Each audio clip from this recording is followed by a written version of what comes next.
আমি একটা দুঃখ না হইয়া পারি না কইতাম কিতাও হইতাম একমাত্র দুয়া ছাড়া আর হইবার কিছু নাই। আপনার সিলেটের ডিসি সাহেব সরওয়ার সাহেব পালা মানুষটা আসিল না হলে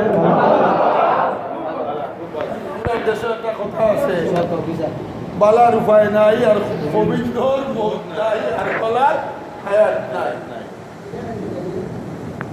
আমরা এটা বুঝি, কিন্তু যে একটা কথা আছে খাসা আইল আর পাখনা দান। খাসা আইল আর আগর আমরা মুরব্বী হলে গাঁও দেশের মুরব্বী হলে বইটা এই কারণে কিতাব বলা চলে, এই কারণে ডিসি সরওয়ার সাহেবরা খেলেই তাকে অনাই রইল সিলেটর মানুষে হলে বুঝি। আমরা বুঝছি না, আমরা বুঝছি না, আমরা অত উপরে দিয়ে আমারে বলতে কইস দুর্গুত্তা খরকা। আমি বললাম না, এটা সরকারি একটা প্রজ্ঞাপন, সরকারি এক আদেশ, কিন্তু সিলেটের মানুষের দাবি হইল মানে মানে আমি আমার ডিসিটা জায়গা মানে মানে ডিসিটা ও সিলেটের ফাঁক মাটি টানিয়া দেউকা। এর লাগি সিলেটের 2 মন্ত্রীর কাছে আমি জুড়ালু দাবি জানাইয়া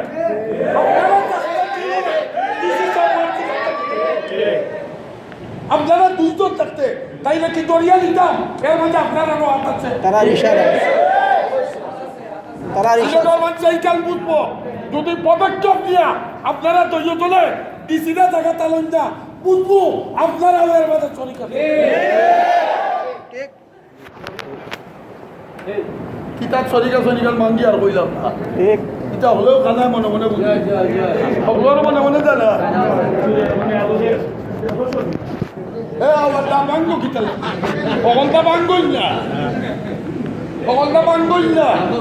তাই আমি আজকে সিলেটের সেন্ট্রাল মসজিদের খতিব হিসাবে বললাম, প্রয়োজন যদি মনে করি তাই ইনশাল্লাহ সিলেটের উলামায়ে কেরাম লইয়া মানুষ আজকে খতিব হিসাবে ভূমিকা হিসাবে হইয়া সিলেটের ডিসিরে সরওয়ার সামনে আবার যেন আমরা সিলেটের বাড়ি দেখতাম। যদি সিলেটের দলীয় মন্ত্রীর কোন উদ্যোগ এর পিছনে না থাকে তাইলে আমরা বুঝবো আপনারা ইঙ্গিতে আপনারা স্বার্থ জাগাত করার কারণে সিলেট থাকি ডিসিরে আপনারা পাইয়েছেন। এবং আরেকটা কথা, ওই যে একটা জিনিস আছে শক্তর ভক্ত নরবর, সুরঞ্জিত সেন হত্যা মামলায় জড়িত আওয়ামী লীগ সরকারের আমল আপনার আমরা আরিফ সাহ, হবিগঞ্জের গৌর সাহ আরো সাহ বল আসতা সকলে খালাস পাইলাম মোল্লা বেটার বলে বাড়ছে নামটা কি হাফিজ নাইম এগুলো জমকি সৈপুর মনে হয় ছাত্র জমিয়তর কিতা আছে, সেক্রেটারি আছে, জালালাইন শরীফও পড়তো, জালালাইন শরীফের ছাত্র তার ভাষিক ওটার নাম বিশ্বাস ওটা বিশ্বাস নিবে আল্লাহ কিতাব হইতাম কিতাব হইতাম কিতাব হইতাম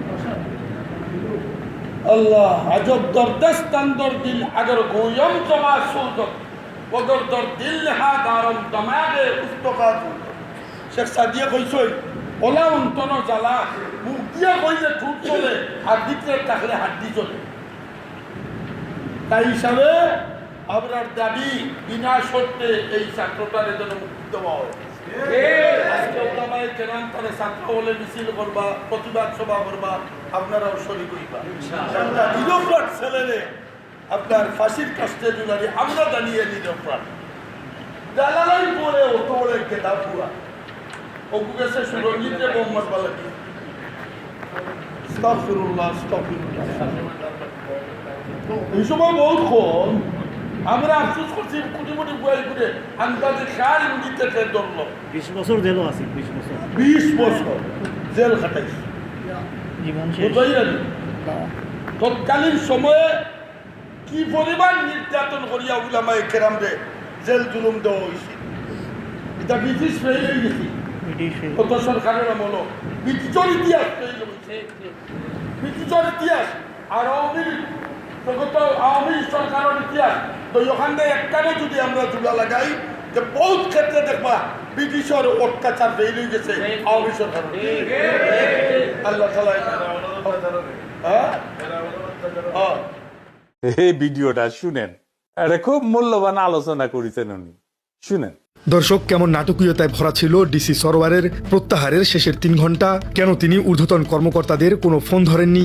একবার দৃশ্যপটটি কল্পনা করুন দর্শক। রাষ্ট্রের একজন শীর্ষ কর্মকর্তা, একটি জেলার দণ্ডমুণ্ডের কর্তা, বসে আছেন একটি মাদ্রাসার বদ্ধ কক্ষে। তার পকেটে থাকা সরকারি মোবাইল ফোনটি অবিরাম বেজেই চলছে। স্ক্রিনে ভাসছে ঢাকা এবং সিলেটের সর্বোচ্চ ঊর্ধ্বতন কর্মকর্তাদের নম্বর, কিন্তু তিনি ফোন ধরছেন না। কিন্তু কেন?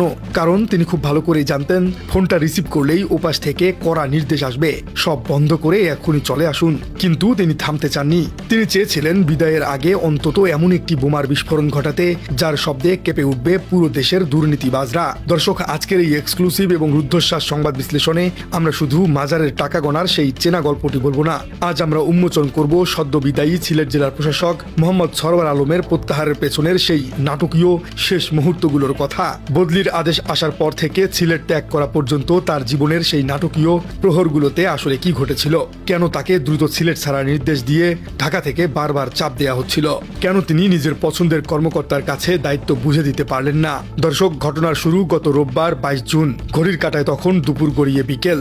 ডিসি সরওয়ার আলম তখন তার সিলেট জেলা প্রশাসকের কার্যালয়ে বসে নিয়মিত দাপ্তরিক কাজ করছিলেন। ঠিক এমন সময়ই ঢাকা থেকে ফ্যাক্স বা মেইল মারফত সিলেটে এসে পৌঁছায় তার প্রত্যাহারের সেই চিঠি।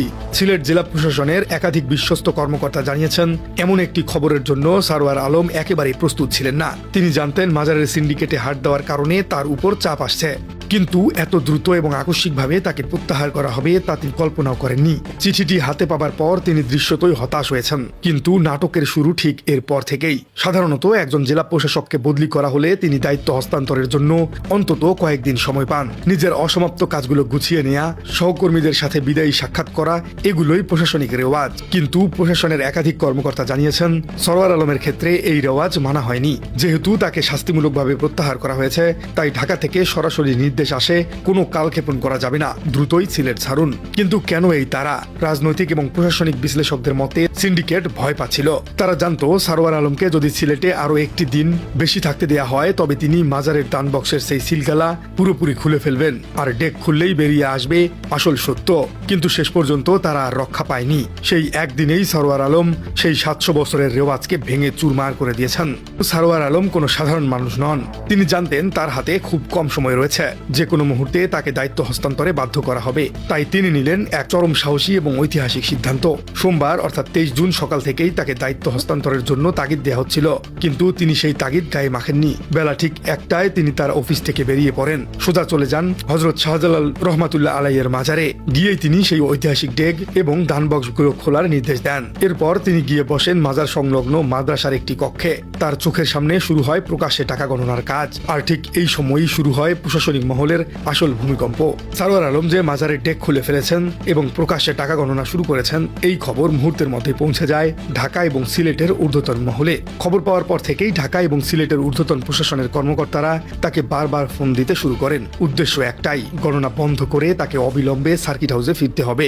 কিন্তু সরওয়ার আলম তখন নীরব বিদ্রোহের এক অনন্য দৃষ্টান্ত স্থাপন করেছেন। তিনি জানতেন উপর মহলের নির্দেশ অমান্য করা চাকরিবিধির লঙ্ঘন হতে পারে, কিন্তু বিবেকের কাছে তিনি হার মানতে চাননি। তাই তিনি পকেটে থাকা ফোনটি আর বের করেননি। ফোন বেজে বেজে কেটে গেছে, কিন্তু তিনি রিসিভ করেননি। তিনি শুধু চাচ্ছিলেন অন্তত কয়েক ঘন্টার জন্য হলেও এই গণনার কাজ চলুক, যাতে দেশবাসী এই লুটের আসল অঙ্কটি জানতে পারে। সরওয়ার আলম ফোন না ধরায় ঊর্ধ্বতন মহল রীতিমতো মরিয়া হয়ে ওঠে। নদীর ওপার থেকে তড়িঘড়ি করে সিলেট সার্কিট হাউসে ছুটে আসেন বিভাগীয় কমিশনার অতিরিক্ত সচিব মশিউর রহমান। যেহেতু ডিসি ফোন ধরছে না, তাই লোক মারফত সার্কিট হাউস থেকে মাদ্রাসায় খবর পাঠানো হয়। উপায় না দেখে গণনার কাজ পুরোপুরি শেষ না করেই সরওয়ার আলমকে মাদ্রাসার কক্ষ ছাড়তে হয়। তিনি সার্কিট হাউসের পথ ধরেন, কিন্তু সেখানে গিয়ে তিনি দেখতে পান তাকে বিদায় করার জন্য সব প্রস্তুতি আগে থেকেই করে রাখা হয়েছে। সার্কিট হাউসে পৌঁছানোর পর শুরু হয় আরেক নাটক। ডিসি সরওয়ার চেয়েছিলেন তার মনোনীত এবং বিশ্বস্ত একজন অতিরিক্ত জেলা প্রশাসকের কাছে তিনি ভারপ্রাপ্ত হিসেবে দায়িত্ব হস্তান্তর করে যাবেন, কিন্তু তাকে সেই সুযোগও দেওয়া হয়নি। ঊর্ধ্বতন কর্তৃপক্ষের সরাসরি নির্দেশে তাকে অতিরিক্ত জেলা ম্যাজিস্ট্রেট হেড পিঙ্কি সাহার কাছে দায়িত্ব হস্তান্তর করতে বাধ্য করা হয়। এই পুরো প্রক্রিয়াটি শেষ হতে হতে বেজে যায় রাত 10টা। অর্থাৎ সকাল থেকে শুরু করে এই মানসিক চাপ এবং প্রশাসনিক রশি টানাটানির অবসান ঘটে রাত 10টার অন্ধকারে। দর্শক, রাত 10টায় নতুন ভারপ্রাপ্ত জেলা প্রশাসক দায়িত্ব গ্রহণ করার সাথে সাথেই ঘটে আরেকটি হৃদয় বিদায়ক ঘটনা। ডিসি হিসেবে সারোয়ার আলমের যে সরকারি নিরাপত্তা প্রোটোকল ছিল তা মুহূর্তের মধ্যেই প্রত্যাহার করে নেওয়া হয়। যিনি মাত্র কয়েক ঘন্টা আগেই ছিলেন পুরো জেলার দণ্ডমুণ্ডের কর্তা, রাতের অন্ধকারে তাকে পরিণত করা হয় একজন সাধারণ এবং ক্ষমতাহীন মানুষে।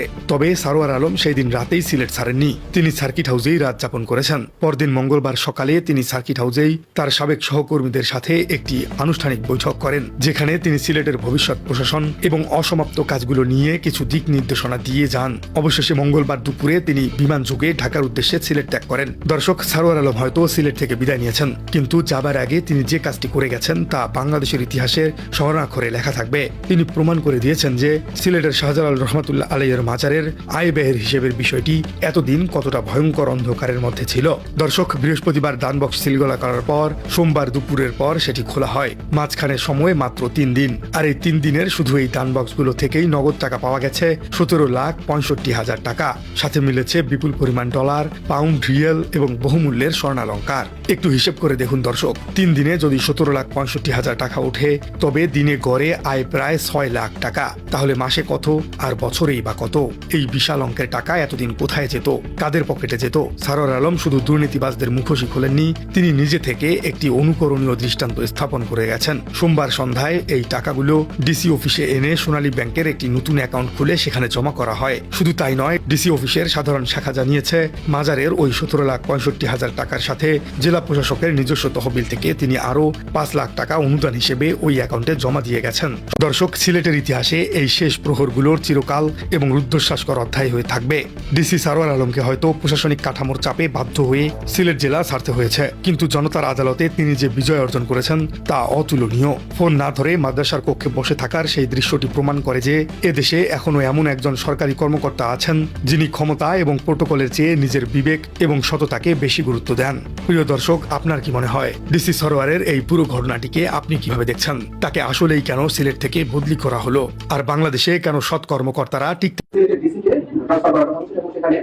একটা মাজারে একটা পদক্ষেপকে রিলেট করার কথা কেউ কেউ করছেন অনলাইনে, এটাকে আমরা সেভাবে কেন বলবো? মানে ঘটনাটা এটা পরে ঘটেছে বলে এই ধরনের একটা পারসেপশন তৈরি চেষ্টা হয়তো আছে। এবং আমাদের মাজারগুলোতে কি হয়, কি কেমন ভাবে হয়, এটা নিয়েও একটা গ্রুপ আছে যারা কিন্তু আমরা ইন্টারনেট সময় দেখেছি, আমাদের হামলা হয়েছে।